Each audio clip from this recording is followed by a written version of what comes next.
Hey y'all, this is Cindy. I'm the Tireless Tangler, and you have arrived at Tangle Tuesday. Thanks for being with me today. We are going to do 3 easy tangles for you today and step them out and show you how they're done. These are all found in Brian Crimmons, CZT's new book, Zentangle Dingbatz, and also they can be found at tanglepatterns.com. The first tangle we're going to do today is called Catkin. It is really cute. Catkin is a very organic tangle. It is reminiscent of a long reed-like plant that is found in certain areas next to water. And I can't remember what it is. It has cat in the name. Somebody's going to tell me in comments. I know y'all will. But you form it in a very organic way by putting an initial stalk down, if you will, and then having some branches come out from there. And of course you can form this in any way you want. The next step is to do something kind of cool. We're going to make a very shallow zigzag line .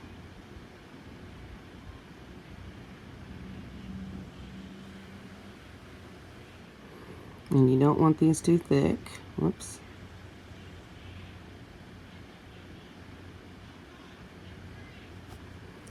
These are going to end up looking like knobby parts or thorns, something like that.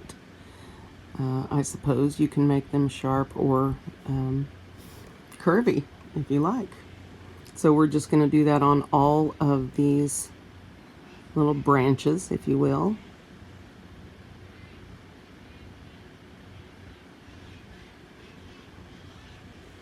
And I say you don't want them loud and pointy, but you certainly can make them that way if you want to. This is your art. You can do as you wish. All right. I think I've decided to get into my pointy side. There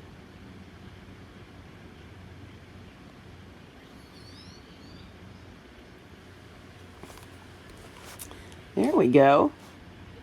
Okay. So this is what we're going to have now. She does not black all of these, but you may if you wish. That's entirely up to you. And you could take that opportunity to sharpen them like this if you've got them too rounded and you want them to be pointier. And I do. I do. So I'm going to sort of thicken this and let it sort of look wild and knobby, because it's just really going to enhance the organic quality when we add the next step.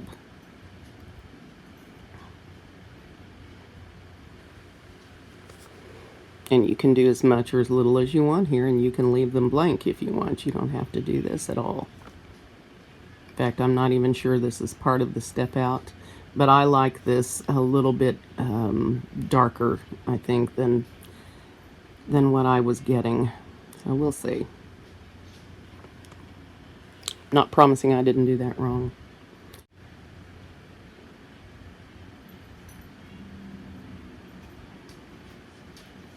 And I'm intentionally letting my lines go a little bit crazy, overshooting some of them and letting them be just sort of fragmented and woolly, if you will. And I think that's just going to enhance the wilder quality of this. Although it can be a very neat, precise looking tangle. I like to, you know me, you guys know me. I come from a long line of farmers, so I'm all about the growing stuff. I think if I had this to do over, I would do this more in this fashion.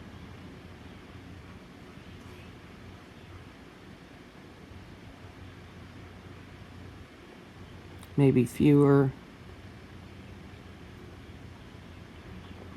I don't know. Let's finish this up and see what happens.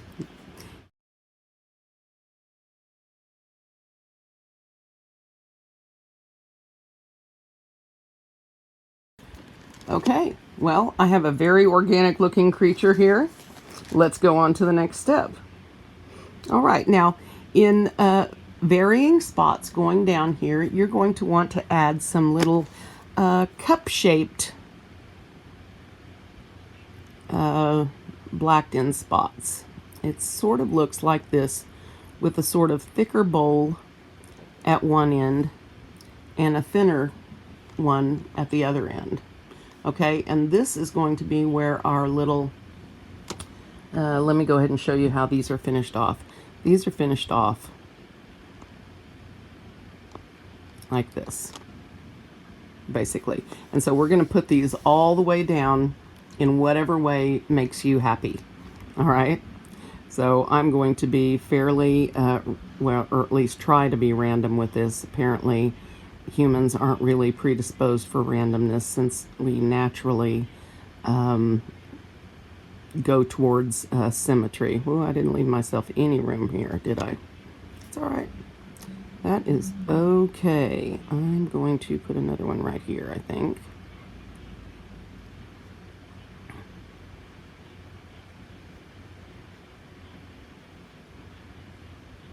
And remember, excuse me, I'm really having trouble with my throat lately. I'm doing these in a larger format while we're recording, so that you can see better what I'm doing. But when you do these in the small, for example, like if you're working in a Dingbatz, you are going to make these, of course, smaller. And so that's going to depend on how much work you want to do. Now, I have learned from my last one not to put this so straight up and down. And we'll see here. I seem to be having an easier time with this going this way. I am sure that has something to do with my right-handedness. Isn't that just the prettiest thing? Can't you see yourself decorating with these on Christmas cards and such? On the envelopes. And that's the reason we're doing this. I don't know what's with the sing-song today with me. I need to cut that out. It's a little bit annoying.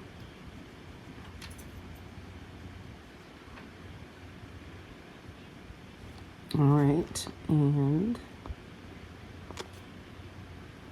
I really love this tangle. I have done it once before, although it's been a while, and I remember then thinking how much fun it was, how enjoyable it is to do.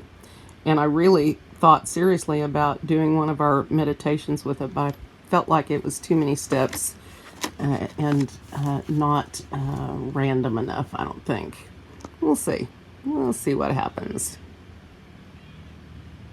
Not sure I'm going to be able to be very creative with those for very much longer without spending some real time thinking about how to create those. All right, I am loving that. So I'm going to put a few over here.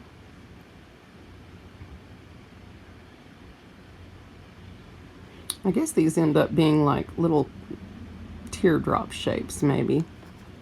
Just one end thicker than the other.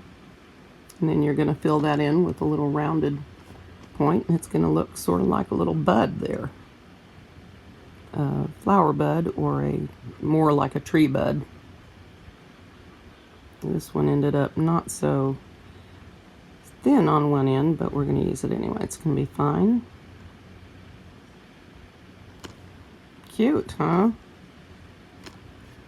Now, I can't wait to use this in a Dingbatz. I think this is so cute.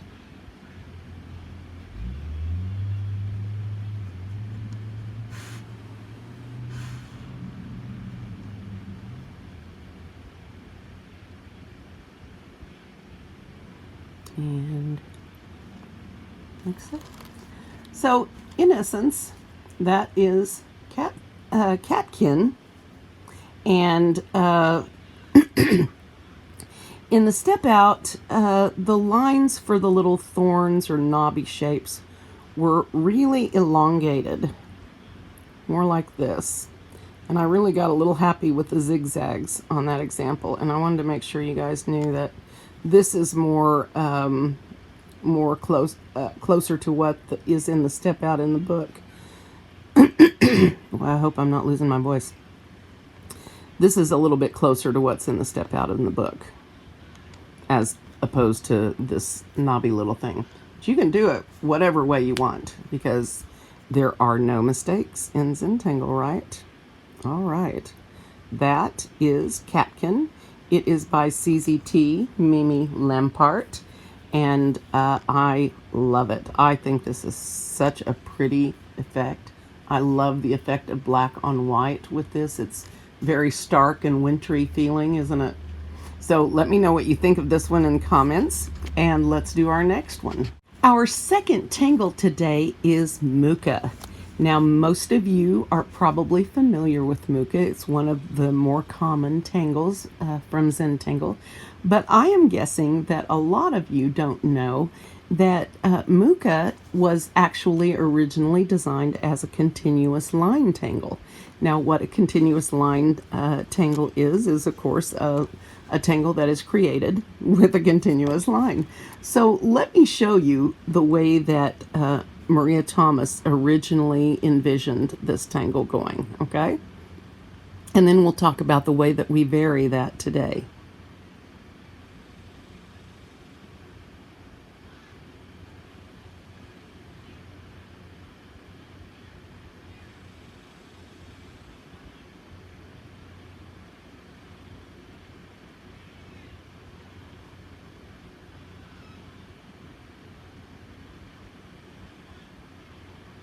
And each time you change sides, whoops, you get a little bit smaller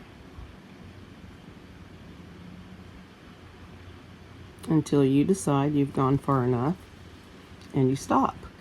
Isn't that just pretty? Now,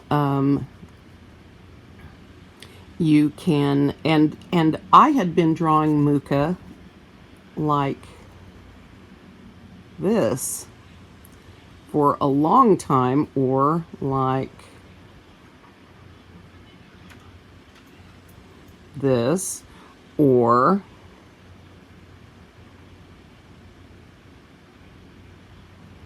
like that in one of these versions. All of these are very common, but I did not know that this was a continuous line tangle and that it was originally formed like this.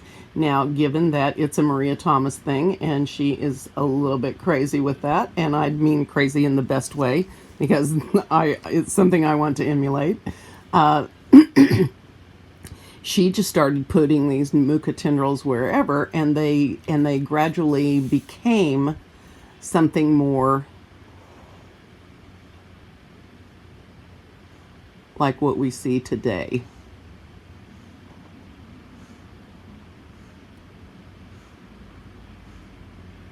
Now, I really prefer this bulby shape with the big fat head and the skinny body.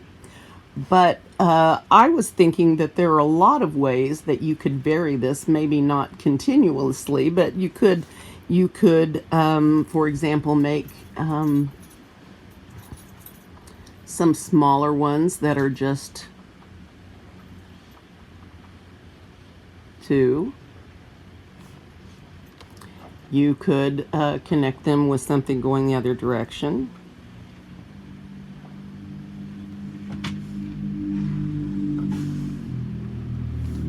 In this fashion, you know, and once you start adding them in here and there and doing different things, that is a very cool concept, I think. So you may do Mukha as you wish, but I thought it might be interesting to some of you that this is the way that Mukha was originally done. So you start with your pen, you make one tall, you come back in. Whoa, sorry, it was a continuous line tangle. You take your pen from there, make another tendril, shifting and coming in from the other side. You can keep going until you don't have any room anymore. So that is the original Mukha. This is more Mukha the way that we see it done today. And I just thought I would show you that because I did not know that for a long time, and I thought it was interesting. So, all right, that's our second tangle. Let's see what else we've got. Our last tangle for today is called Jester. It is by Marie Browning, CCT, and it is so much fun. I can't wait to try it out. I have not tried it before this minute, so let's try it out together and see what happens. This is started by, let's see, let's give ourselves a ground to work on here. In the frame, preferably, I know. All right, this is started with a variety of little tendrils that are done different directions with funny little curves and different shapes. And you can make these as fun as you want. Make them long and make them short. It is sure to please you as we finish.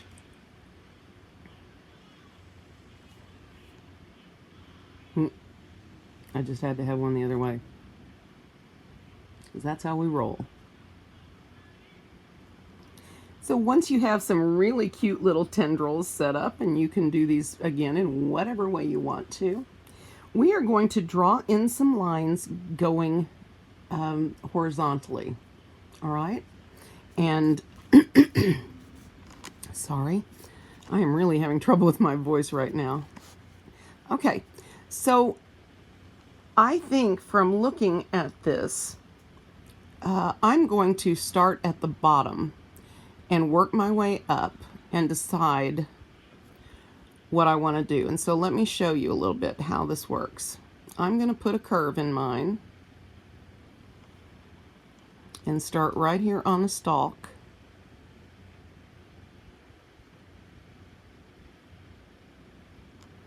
And do a fun line like that. I may have made that too fun. We're going to find out.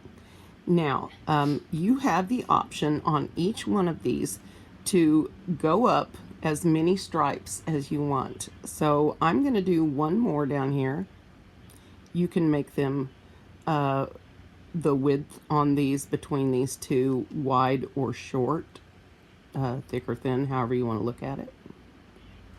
Okay, now notice here, I'm not going to get another one here, right? Because that one has hided out, if you will. Pretty sure that's not a word. Looking over here, I think I want to put one more here, and I could put one more up here, but I think I'm going to let that stick out a little bit. And now here, I'm going to want to continue these across. I'm going to want to continue that across. But on each one of these sections, you can decide how far you want that to go. So I think I'm going to leave that there. Yeah. And then I think I'm going to take this one up some more. And you're just going to want to follow the line previous, basically an aura.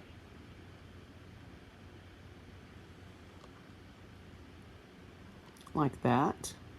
And I think I'll stop there. And so I'm going to want to continue this one. And notice, keep in mind that you're going to want to follow the curve of the line that you put down before. And this is why you sort of have to work your way up. In each section, decide how far do I want this to go? Do I want this to stop here or keep going? And, you know, act accordingly. So I'm going to let that be where I'm going to stop, I think. Now, what we do is we're going to check this a la night bridge, meaning every other one you're going to black. Now, I won't lie. I thought about sparkling these, but I'm not going to.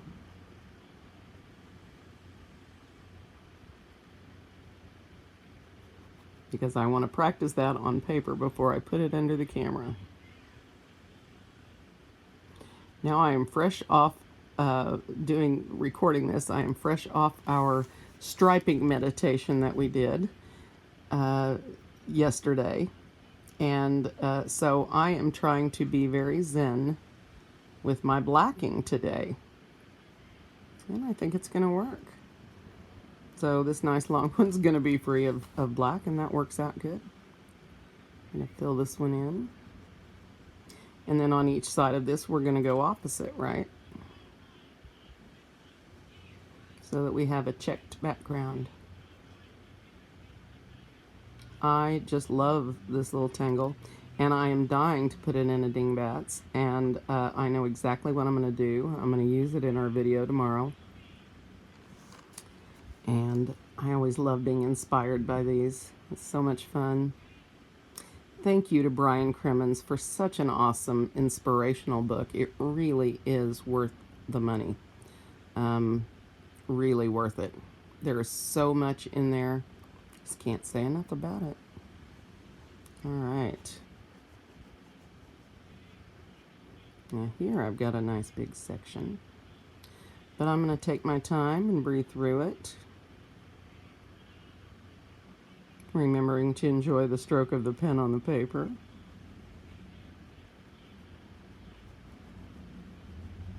You know, I'm very much more relaxed about this right now. That's good. So this one next.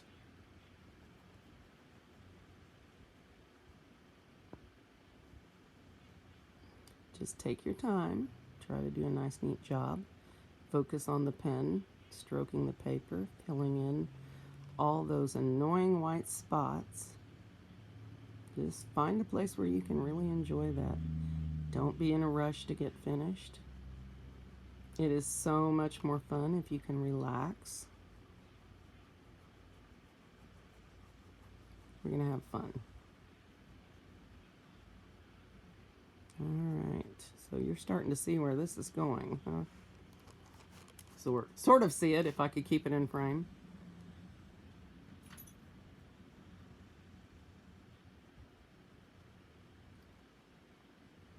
I find that so annoying because I'm usually talking when it happens and then I don't know what to cut. All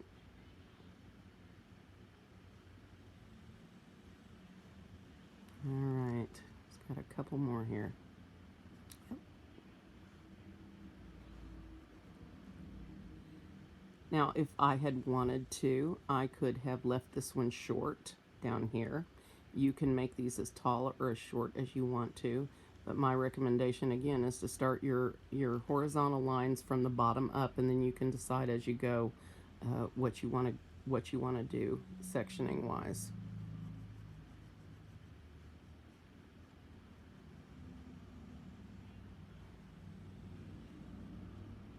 This is actually relaxing me today, and normally that does not happen with blacking. So good for me, I believe.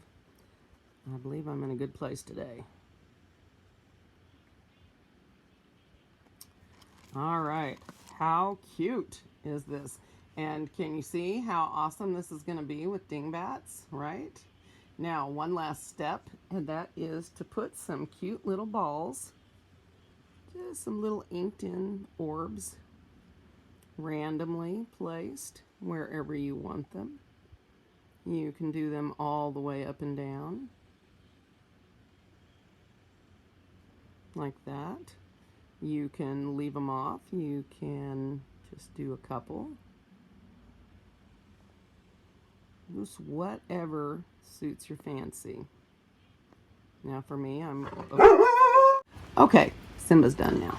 All right, so I'm just gonna put one or two more in here just for fun.